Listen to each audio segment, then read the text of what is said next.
This week we are chatting with Mike and Gwen Dease, a great husband and wife duo from Michigan State University, and they're chatting about balancing their life as artists, teachers, parents, and the intricacies of race and gender.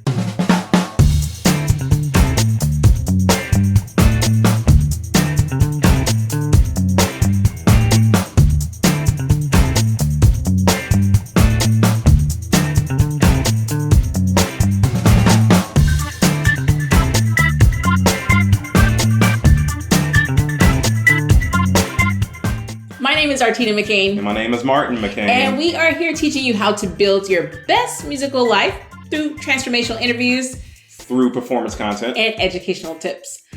This interview with Mike and Gwen was something else. I love how Mike talks about Blackness in America, about academia. You're not going to want to miss this one. Enjoy.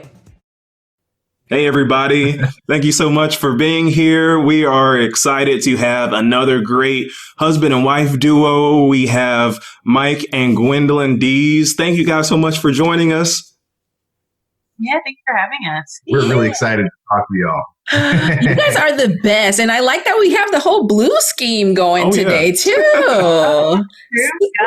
Super nice. That subconscious working. Right. Exactly. So we always like to get started. I mean, you guys, we admire you. One, just because it's hard being married and to someone who's a musician and doing everything at the caliber that you guys are doing it at. So kudos. We know it cannot be easy because we are also married and doing lots of things. But maybe let's start there. Tell our audience, who you are, where you're working, and, just get them. Let them know who are the Deases. Gwen Dease. Is that look? Okay. So I'm Gwen Dease. I'm professor of percussion and director of percussion at Michigan State University. I've been here for 16 years. I'm about to start my 16th year here. So I've gone through the tenure process and all that.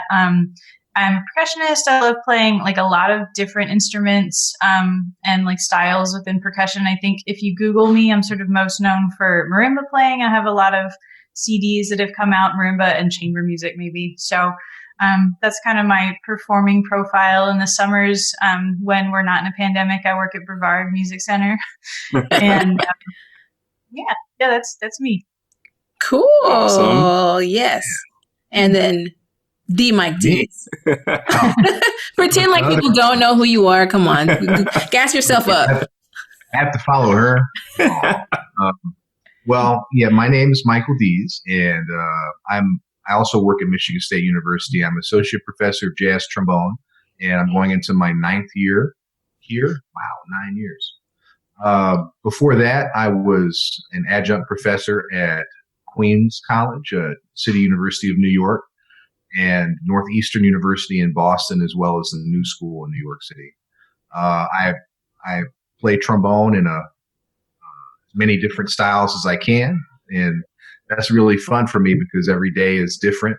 Sometimes it's playing in a small group or playing an improvised solo or leading a big band section or even playing bass trombone, and different styles of music really speak to me, and it keeps my daily musical life interesting and challenging as well. So that's what I try to do every day, and I love teaching and trying to help people do what they love as efficiently as I can. So that's me. That's awesome.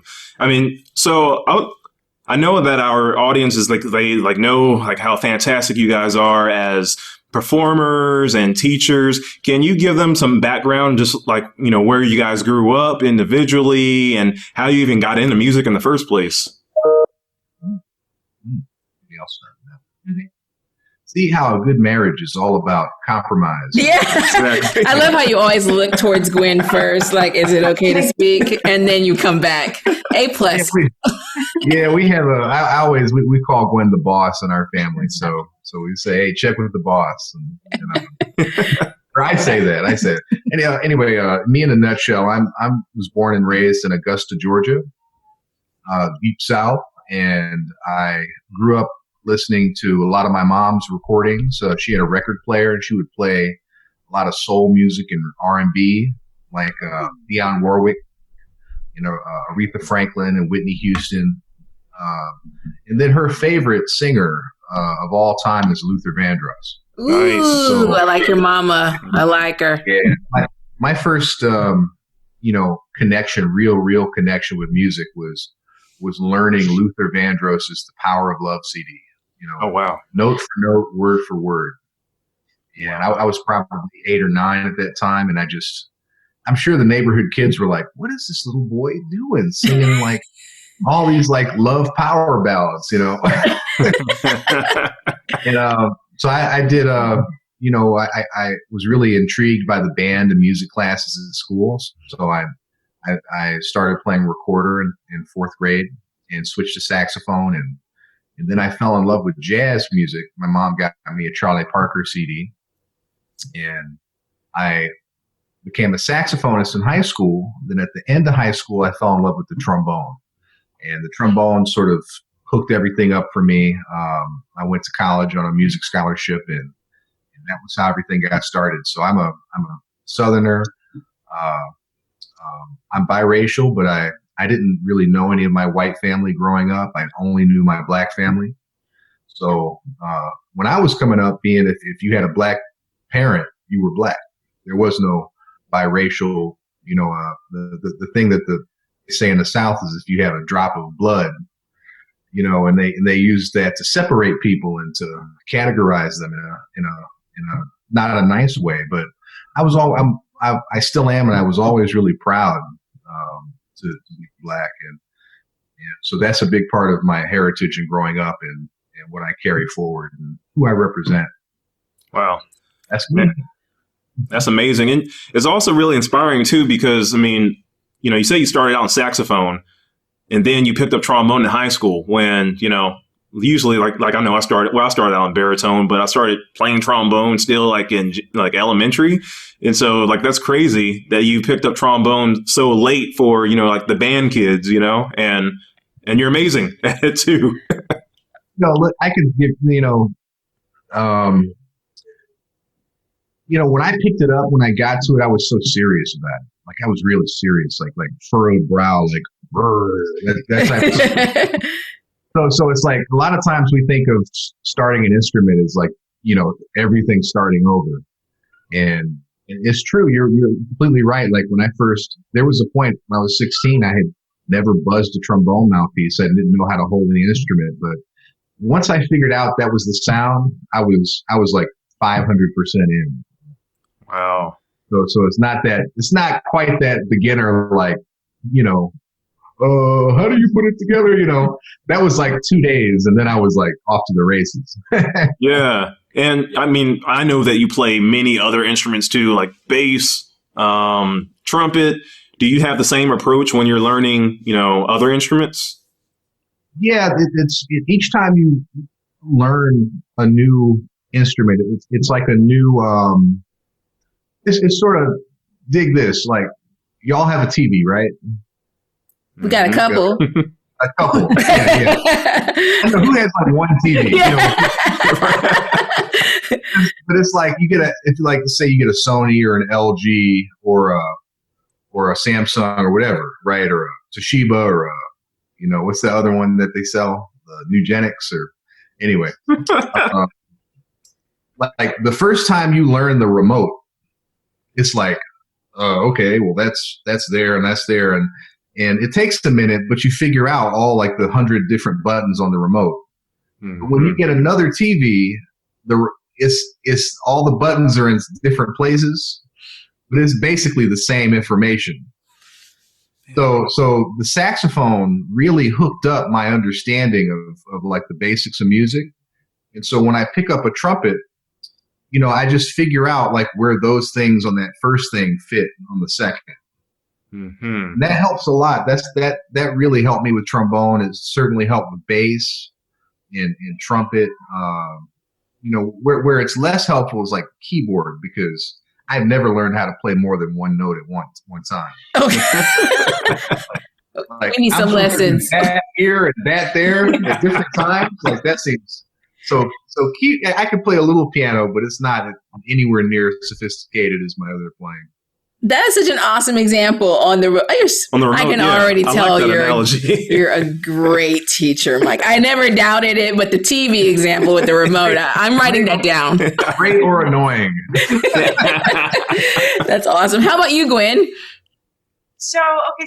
Background. So I grew up in St. Louis, Missouri. That's where I was born. So almost a Southerner, but not quite. What do you guys call yourselves? Because, as a Texan, we just are Texans, right. And I'm very confused living in Tennessee. I don't know what anybody is. I never really knew either, because I think in St. Louis, if you drive about an hour south, you're in the South. But St. Louis is like this weird border, and I guess just Midwest is kind of what we would call it. Okay, yeah.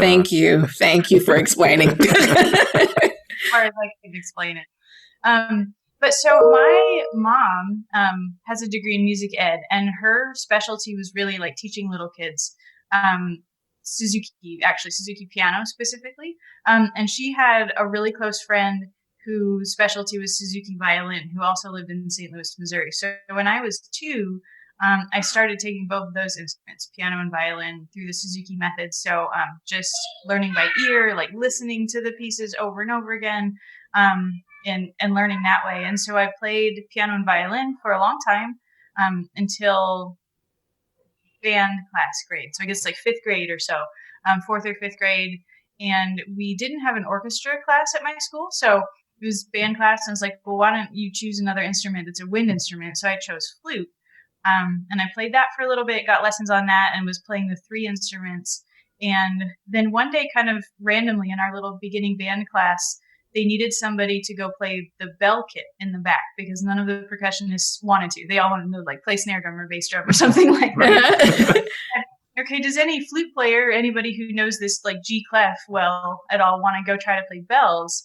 And I had seen a friend of mine who I thought was like pretty cool. I had seen her try to play percussion in a different context. And so I thought like, oh, that seemed cool. So sure, I'll go like try to play the bell kit. And I played piano, so it was like pretty easy. I was like, oh, why don't people want to do this? This like seems pretty easy. So then I think I started going back and forth between flute and like the bell kit in that beginning band. And then my mom, when I was about 10 or 11, she remembered a place that she had known, summer camp, which was Interlaken, and thought that maybe I would like going there. And so we went and visited one summer, and I went as a little violin player, as like a junior camper violin player.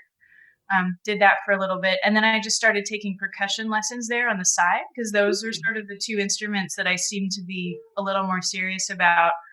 And once I started doing that, I really found that like I had to be pushed a lot to practice the other instruments, but I would always go practice percussion on my own. So it's like I'd be just playing the marimba, playing the little drum set we had in our house. And then my mom's like, well, did you practice violin today? And I'm like, no. So it's that kind of thing. And then for high school, I loved Interlaken camp so much that I decided, when I realized they had a school, I wanted to go there for high school if I could. And so I got in there actually as a violinist, but right before I went, I decided to switch my major there to percussion. And so that's kind of when percussion became the main focus, and then took off for all my like college and everything.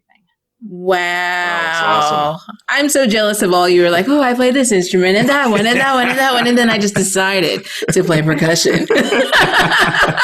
I'm sorry. I'm the person that plays piano and a little bit of clarinet. A lot. That's pretty much everything. Yeah, flute. If y'all ever want to really laugh, just watch me try to play a long tone on the flute. Oh. That's a hard instrument. You can provide that video. All right, so we have to ask the nerdy question. How did you guys meet? Oh, yeah. Every time we have a couple, we have to ask, especially when you're a music couple. Yeah, well.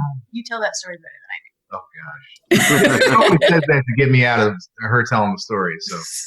Okay. So we're both out of long-term relationships. And I think we were both kind of serious about being single for a second, Mm-hmm. It's just important. It's important to do. Nothing against us or anybody else. It's just, 7 years is a long time. And And so I got to Michigan State in 2012, and there's a program at the college that's there to help new faculty on the path to tenure. It's called a faculty mentor. It's an official program. They actually get paid. And whoa, pause! We do not get paid here. Wow. Okay. It's not a lot, but still. So they asked me. They said, we identified two people that would be good faculty mentors for you. One is the tuba player who's been here 25 years and very well respected, and he's also a low brass person, so you might feel a connection there. Or we have the percussion professor who just got tenure recently, and she's around your age, and you both went to school in the Northeast. It might be these two make sense for you. So I said, oh, okay. And I looked up the two professors, their bios on the website. Professor Cinders, and he's a friend and a colleague of mine that stays excellent, amazing, actually, tubist and euphonium player, and seems like a really nice guy. And it's like that would probably be a good mentor. And then I said, I should probably just at least look at the percussion person too. So I clicked on her link, and this beautiful picture comes up, and I'm just mesmerized by her eyes, and I was like, I think she should be my mentor. Wow, way to go, Gwen. You got paid to get a husband. I'm telling you, headshots are important. I mean, there's a little joke in there, but not a whole lot. I mean, she was, the things that made me want to have her as a mentor were really that she had just gone through this process. And so I thought it would be really fresh for her. And then I went to Juilliard, Gwen went to Peabody, Yale, and Eastman. I mean, she actually ran out of conservatories to go to. So I thought that she would understand sort of transitioning from the East Coast and from, a sort of a high-powered school into teaching. So I asked her to be my mentor. We had a couple of mentor meetings before I couldn't resist asking her out to coffee. And our third meeting was not a mentor meeting; it was a date. Wow, that was fast. And then I feel like I have to say that pretty quickly we were not officially mentor and mentee anymore. No, yeah, that's just to be clear. Just to be clear, we turned in our document that said that we're dating and we're going to work together, and the rest is history. And we got married in 2014 up at her favorite place in the world in northern Michigan, Interlochen. And then we had 4 of our closest friends and our immediate family come to the wedding, and I think it maxed out at like 30 people. It was amazing. But there's another story. So when I first showed up on campus, I was lost and looking for this room 135. And this is actually before all this. And I bumped into her, and I was like, "Hey, you're the." She goes, "Gwen Dease, yeah, I'm the percussion professor, and yeah, looking forward to working with you." And I was like, "You too, Gwen. I was wondering if you could help me. I was looking for this room 135 in that building, and I couldn't find it." And she goes, "Oh, well, you were in the right building. It's right there on the first floor." And I said, "Well, you see, Gwen, I just looked on the first floor, and I couldn't find it." And she goes, "Oh, well, did you look right in the corner there?" I said, "Yeah, I looked there. I didn't see 135.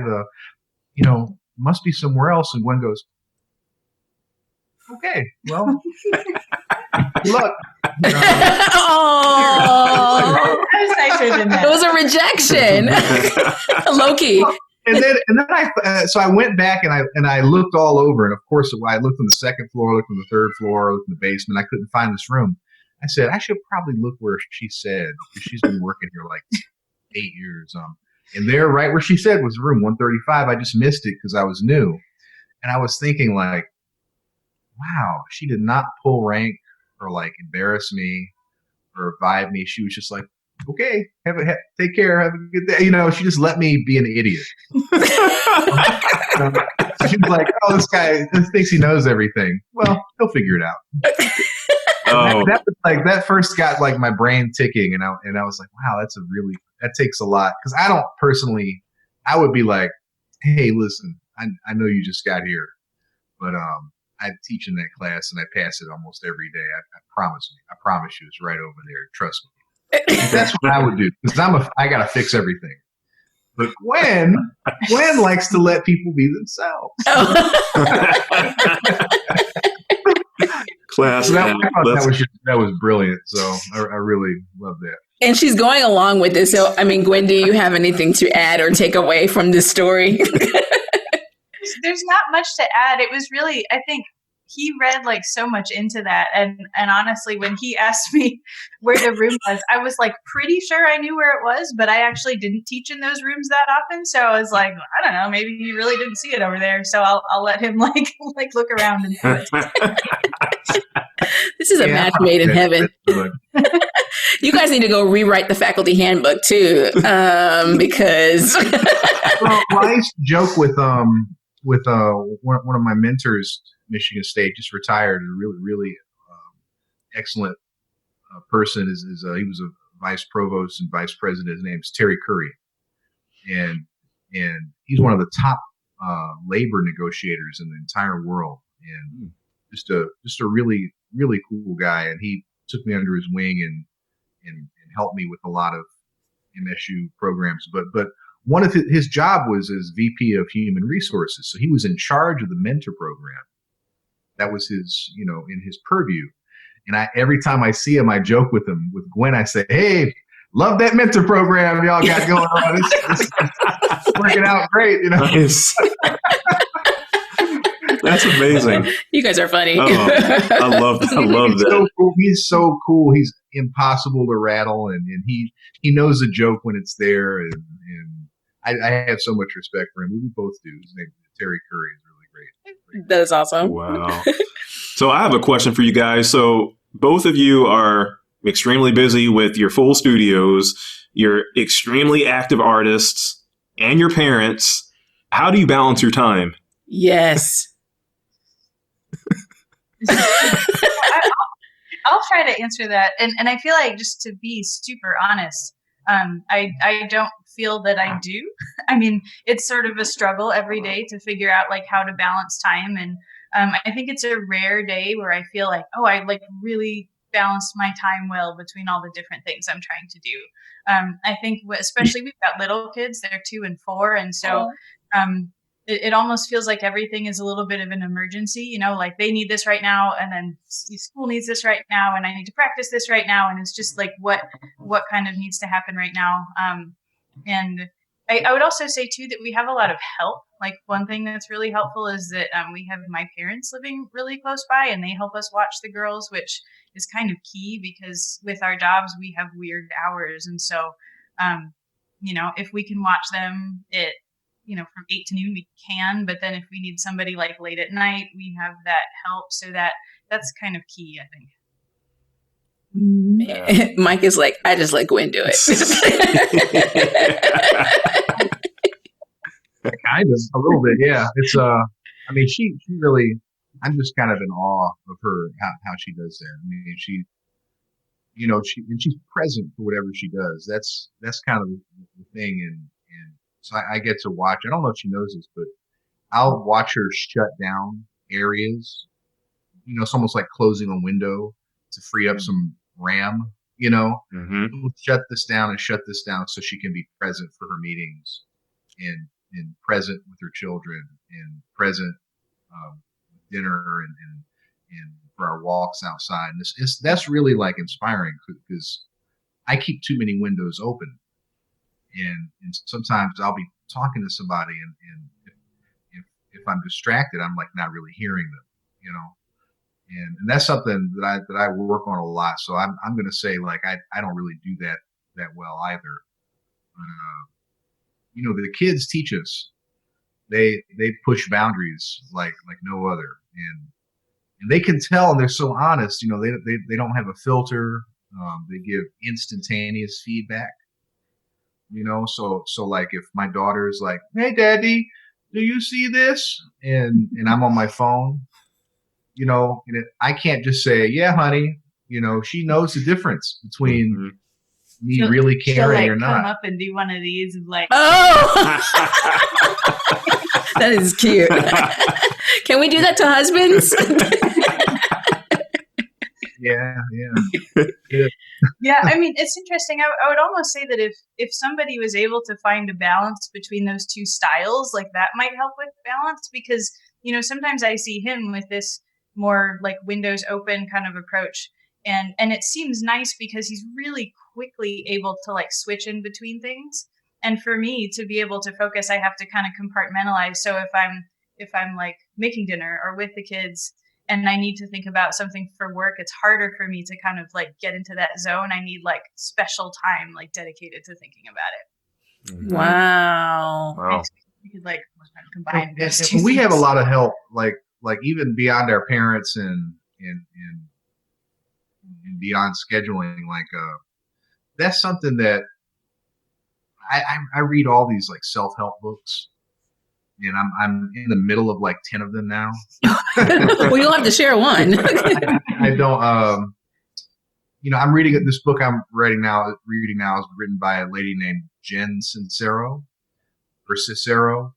and it's called "You Are a Badass." And it's just, she's a motivational speaker, and she just breaks down little bits of different ways that she chews on life's problems, like your insecurities, time management, higher power issues, relating to people, understanding equity. I mean, this and they're little bite-sized fragments, and it's very informal.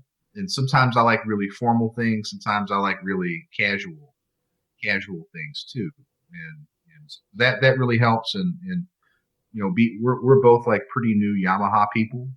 Ooh, I'm one of you now. Yeah, welcome. And so Gwen is brand new actually. I'm almost 2 years with Yamaha, and they have this community, this music educator community where people are encouraged to share articles and approaches and network. And when I first saw that happening, I wasn't sure if that sort of thing worked, but my experience with Yamaha has been that they put so much backing and so much support in the things that they care about, like their R&D and their music education. And so I've been reading these articles in the Facebook groups and the links that are sent from artist development. And it's been fantastic. It's been really helpful for me. Thanks for the tip. I'm gonna have to go check that out. I'm like, I might need you to drop that link for me, actually. So, man, that sounds amazing. So, I mean, when people are trying to balance, I just hear get some help, and then rely on your partner. And this is your strengths and weaknesses to do things better. We all have things that we do better than one another. So that is awesome. How you guys are such a great team. Yeah. So it seems like, I mean, you say that you don't do it well, but you both have new recording projects. How did you do that? Tell our audience about your latest recording project. And I mean, I'm a 2 and a 4-year-old. I am impressed. Well, I'll say a little bit. My most recent ones are not super recent, except for the one that you can talk about. One thing that I did with my like last couple recordings, or like last couple solo recordings that they did, is that I knew that kids were happening soon. Like I knew that they were on the way, and what I actually did was recorded 2 of them almost at the same time. Oh. And one was in 2015. That was a Paul Lansky CD that I did with Bridge Records, and then like about a month or 2 later, I recorded this other one that has more commissions and new music with like jazz influence. And Mike and I played together a bit on that one. And collaborated with some other people, but I recorded them both close to the same time and waited about a year to release the second one so that it would look like I was productive when I like had a newborn baby and was not sleeping and was a little bit traumatized by how all that was happening. So that was sort of my secret for that. for those CDs. Oh, you fooled us well, That's Gwen, because awesome. I saw it and I was like, wow, did she just have a baby? And just released an album? That's I keep thinking I must be lazy.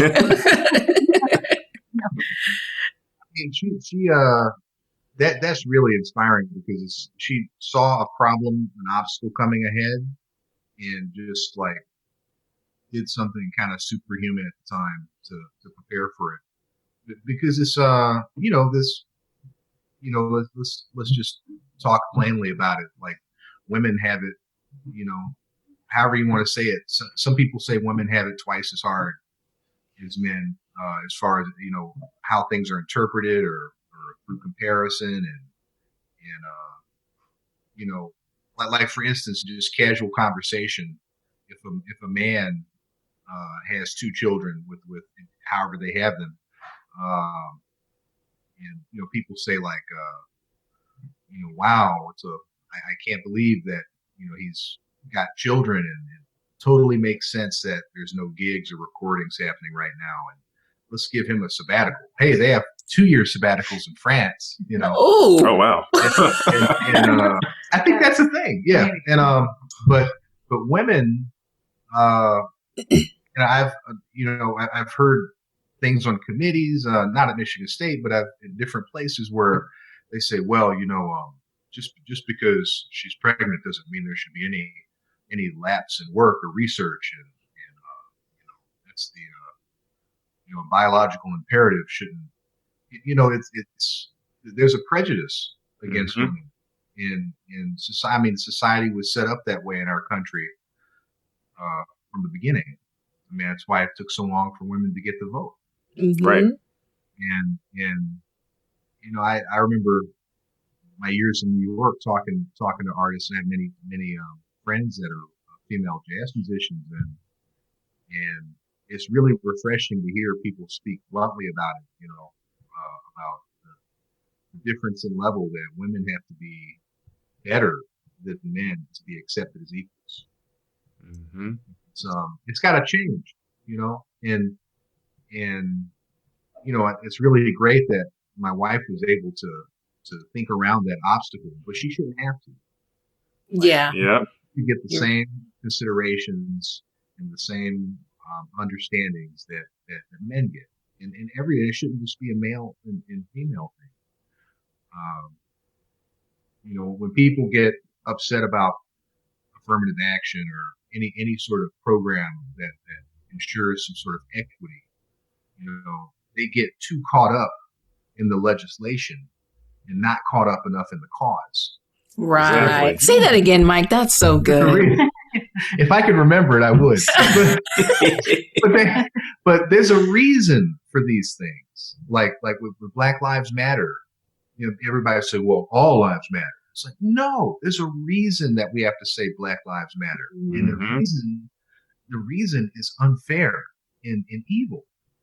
It's racist, it's biased, that's why people have to say Black Lives Matter, because they don't matter enough. Yep. Right. They don't matter enough. And so people are so focused on, well, what about mine? What about what I got? What about my life? I'm not Black. So Black Lives Matter doesn't mean anything to me. As a matter of fact, Black Lives Matter needs to matter the most to non-Blacks. Mm-hmm. That's what the movement's for. It's not for Black folks. It's for everybody else. Right. Yep. Because my mama always told me I mattered. I feel you. I was never confused. I got confused when I went to the institutions. Yep. That's great. That's a perfect point, Martina, because, my mom did the same thing. She told me every day, I'm special, you're unique, you can do anything you want, and I would ask my white friends in school, do you feel special? It's like, I have three brothers and sisters, It's like the reason my Black mother told me that is because I was going out into a world that didn't instill that in me. Mm-hmm. And that's what we as Black Americans deal with it. And now it's not unilateral across every single human being in the world, but it's enough and it's deep enough that it's what we call systemic and institutionalized. Yep. It's I'm not saying anything that y'all haven't lived or know, it's but it's for the viewers and anybody listening. That's what that's about, and women understand that too, because you've lived it and continue to live it. Wow. Dropping Yeah, knowledge. yeah, that's I powerful, love it. man. I No, love it. I'm glad you said that. That's really important. Yeah, we need to talk more about it and keep the conversations Exactly. going too. So well, this can just be part one of many conversations about this, especially in our institutions and around the world. So tell us, switching lanes, how have you been managing during this quarantine COVID time? Is there something you're loving, something you're missing? Picked up something new hobbies? Well, I think all of the above, or well, trying to. I think it's definitely been a big adjustment. And honestly, one of the things that I've spent a lot of time doing as far as work and like teaching is just figuring out how to keep things like productive for my students in particular with percussion, because a lot of them, this happened, everything shut down and they couldn't access anything.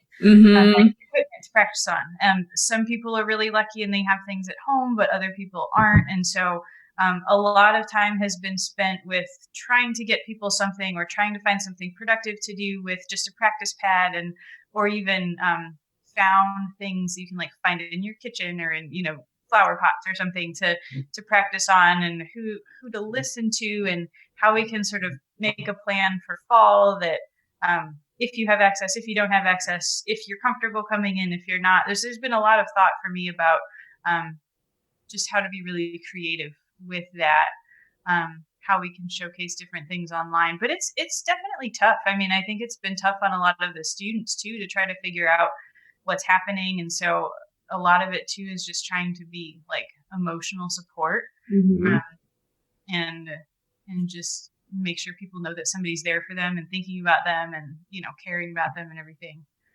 So that's definitely been tricky. I would say it has been nice and pretty different to be home all the time, and to be like with the kids all the time too. I think that's been great for our family, and especially with all of your gigs getting canceled that you would normally do. I mean, I think it's created like a very different, closer family dynamic. Yeah, I had everything wiped clean, from the end of school until the beginning of school. And I had, one of, if not the busiest summer that I've ever had planned. But that's small potatoes, because people are dying. Right. Yeah. That's just it. That's just what it is, and I don't mind missing it if it makes me and my family safer, or anybody else that we're in touch with safer too. I think that's the COVID. I was telling a student the other day, COVID is so greedy. It just takes and takes, and it takes from everybody. It doesn't just want something from one person. It wants old people scared and locked in a room. It wants all of our extra gigs. It wants our main gig. It wants to take people's graduations. It wants to eat recitals.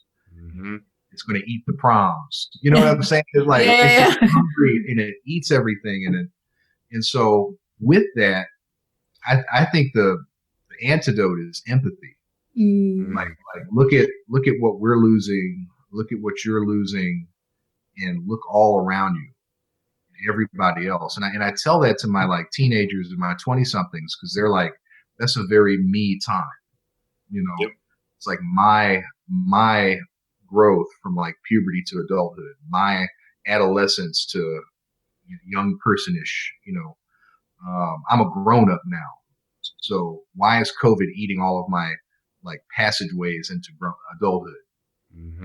That's a tough like when a student's trying to learn music and get excited about art, they can't be like, well, recital's not going to be here, and it's like, I feel you, I get you, but tap into that empathy and realize that like it's you and it's everybody else, and that'll let you, the understanding will let you draw upon positivity rather than pessimism. So that's been a big message with my students, is just trying to get them to connect rather than to feel like, like rain clouds over them just by themselves. Yeah, that is Right. so important. Actually, I just had a lesson the other day and we were talking about this very thing, 2020 is this terrible thing in so many ways, but in so many ways, that's where the most beautiful art has been made. You think about like the African American spiritual and how painful those songs are, but how beautiful they are at the same time. And I personally really love Russian music during the Holocaust period, like Prokofiev. I mean, that music is heart wrenching, but it also touches us in ways that we would never experience if it wasn't for the tragedy too. So I try to tell my students, as awful as this is probably making you a real human artist. That's something you never can take away from you, and kind of a gift at their young age. Most of us have to live a little bit to even experience enough to kind of put this in our music. And I mean, it's just like all here in our faces. So That's a good point. That's really profound, Martina. That's and to just make it a little silly, I'm losing weight. that's a good thing.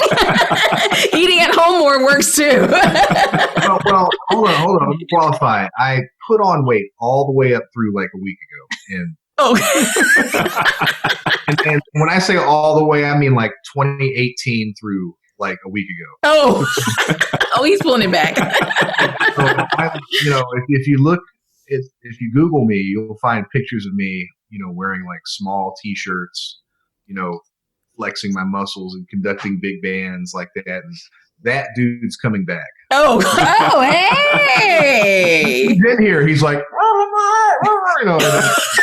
I'm telling you, he's coming out. So I've lost, I think, so far I've lost like 18 pounds or something. Oh, wow. And I'm being careful and healthy with it. So, hopefully, and by the time 2021 is here, the mini me will be back. Hey, we're gonna have another interview to show this. Before and after. That's awesome. Right. You see this room beside. You see more of the marimba. That's great. So the last time that we were all together, like you guys were actually collaborating in San Antonio. Can you talk about when you guys actually get to, perform together and do projects together? So I think that was around the time that I was getting that last solo chamber CD of mine out. And that's when we were playing the Rufus Reid piece. Is that right? Yep. So Rufus Reid wrote this really cool trio for us and Rodney Whitaker, actually, on bass. And we've played that a few times. And so we got to play that at the percussion convention, which is why we were in San Antonio. And then we've also collaborated in a few different ways. Did you play something else on that CD? We did. We went to the Marimba Festival in USF, played the duos. That's right. We've played some of the Piazzolla, the Star de Tango duos, which worked really well with trombone and marimba. I wasn't expecting them to work that well, but the timbres work great. So we found some different ways to collaborate that way. And then more recently, I have been kind of exploring new genres and collaborated on a CD that we did back in September. Yeah, in September. So I've been working with the Positone record company. It's based in LA, but they record New York-based artists primarily. And I've been with them about almost 10 years. And this year, I for my recording project, I wanted to write up music that was inspired by my summer jazz camp, which is called the Jazz Institute of Brevard. It's part of the Brevard Music Center. And so I put a band together of all faculty members, and we went. And Gwen is actually the associate director, and she runs the percussion warm-up every morning. So she's a great organizer and administrator and a great teacher at the jazz camp. So it's just another side of what she does. And so Gwen went with me to New York City with the rest of the band and brought Brooklyn too. Oh, Brooklyn had just turned 4, and we recorded. Oh, actually, no, she was 3. She was 3.5.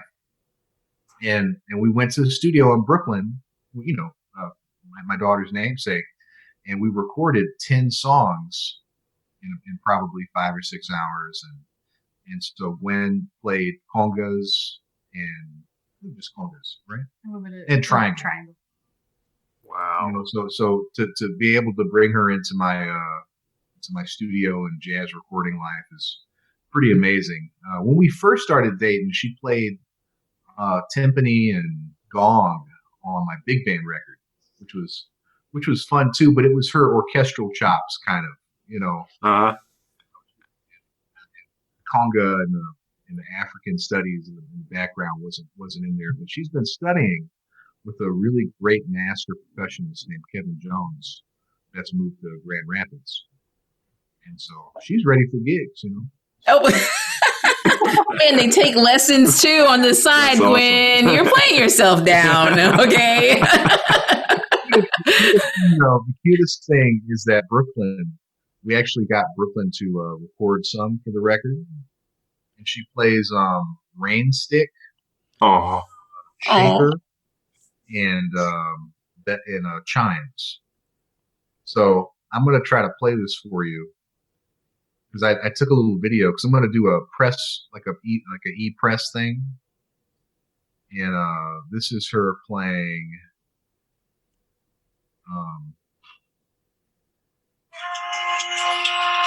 Oh.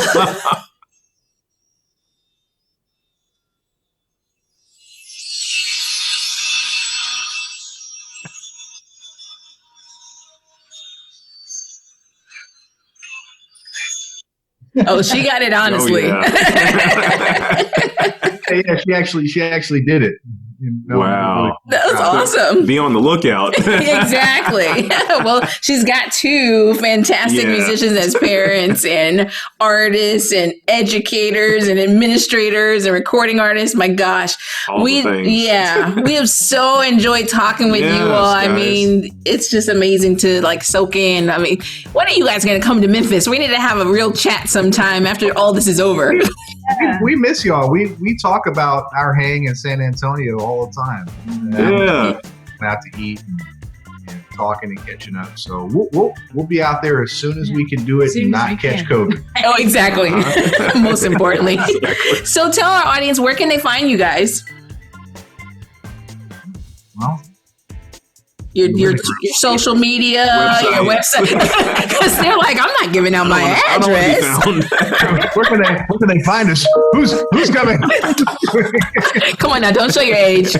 I'm sorry. Give your social media tags. So you can find me on Instagram sometimes, Dease Jazz, DEASE Jazz, and then Twitter is Dease Music.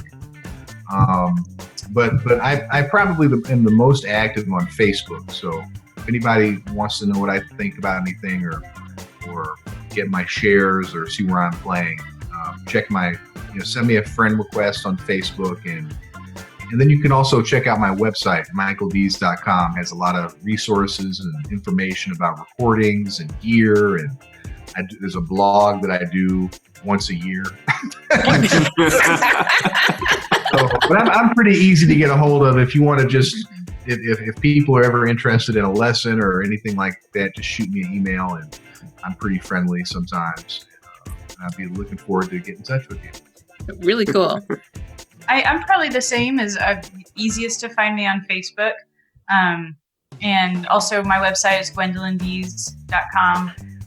And for the Michigan State Percussion Studio, I've also got a site that's michiganstatepercussion.com. But also same Facebook and email are the easiest ways to find me. Awesome. We'll have all those in the notes and on the screen.